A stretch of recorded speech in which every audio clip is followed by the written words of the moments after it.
퀀텀 에너지 연구소는 21년 8월 25일 처음 상온 상압에서 초전도 현상이 있는 화합물을 특허 출원하였습니다. LK99라고 하죠. 딱 1년 후 2022년 8월 25일 분할 출원을 했는데 이때 분할 출원을 포함해서 4건의 출원들이 있었습니다. 하나씩 살펴보면 첫 번째는 분할 출원입니다. 분할 출원은 1년 전 출원인 원 출원으로부터 내용 중 일부를 쪼개서 출원한 것입니다. 원 출원의 내용이 거의 들어있겠죠. 두 번째는 원 출원의 내용으로 하는 PCT 국제 출원입니다. 이 원 출원의 내용이 그대로 들어가 있는데 원 출원을 우선권 주장했다라고 합니다. 한국에 특허 출원을 했더라도 원래 해외에 특허를 받으려면 개별적으로 각국에 출원을 하는 것이 원칙인데 PCT 국제 출원은 각 나라에 출원하는 것을 하나로 묶은 것입니다. 다만 PCT 국제 출원은 출원 단계만 묶은 것이라서 나중에 각 나라에 진입을 해서 심사를 받아야 합니다. 여기서는 아직 진입은 아니고 출원만 한 것입니다. 그리고 세 번째 신규 출원을 했습니다. 그리고 네 번째 또 PCT 국제 출원을 했는데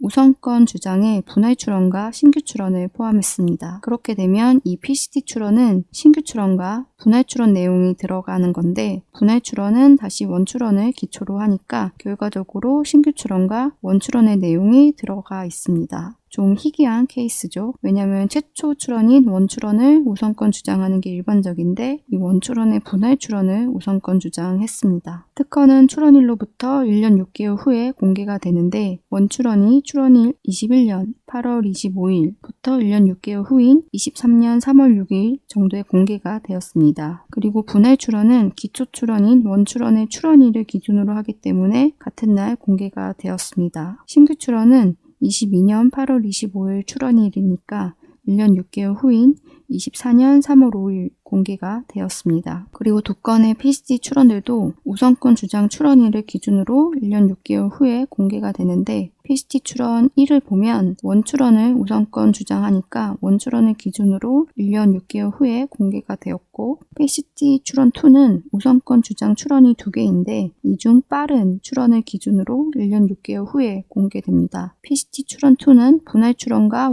신규 출원을 우선권 주장했고 분할 출원은 원 출원을 기초로 하기 때문에 PCT 출원 2는 원 출원의 출원일을 기준으로 1년 6개월 후에 공개가 됩니다. 그럼 신규 출원은 출원일로부터 1년 6개월 후에 공개가 되는데 이 PCT 출원 2 때문에 그 전에 내용이 공개된 것이 아니냐, 이것이 맞냐라고 문의를 하셨는데 가능합니다.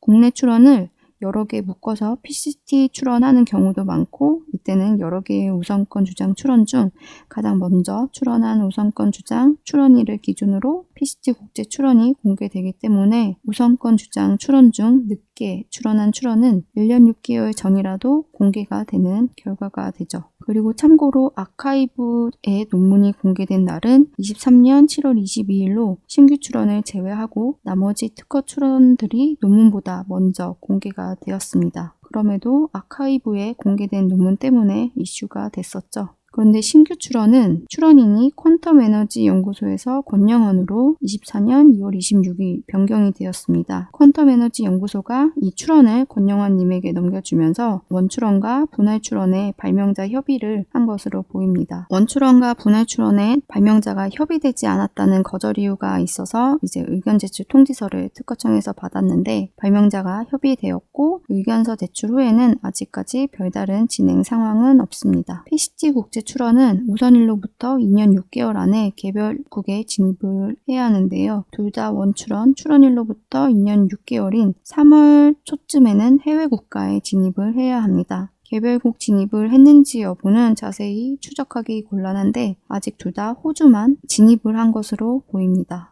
원출원과 분할 출원의 청구항을 비교해보면 크게 다르지 않습니다. 청구항을 이제 보정, 보완을 했고 도출원 모두 청구항이 여러 개가 있는데 청구항 1과 2만 보면 청구항 1은 아예 동일하고 청구항 2는 이제 분할 출원은 수치 부분을 더 강화를 했습니다. 분할 출원은 원출원이 등록이 안 되는 것을 대비하거나 원출원을 여러 출원으로 나눠서 강력한 특허 포트폴리오를 구축하기 위해서 활용하고 있습니다. 원출원과 신규 출원을 비교해보면 퀀텀에서 건용환으로 출원인이 변경된 이 신규 출원은 원출원의 범위에 포함되는 범위입니다. 화학식 1의 원소와 몰비를 하나씩 비교를 해보면 A는 원소 종류가 더 줄어들었고 몰비 역시 A는 0에서 10인데 여기 X가 0.1에서 2니까 결국 8에서 9.9로 상당히 줄어들었고 B는 동일하고 초록색 B, 이 몰비가 또 줄어들었습니다. E는 P로 특정이 되었고 인산화물 PO4로 특정이 되었고 몰비도 6으로 특정되었습니다. 이 마지막 X는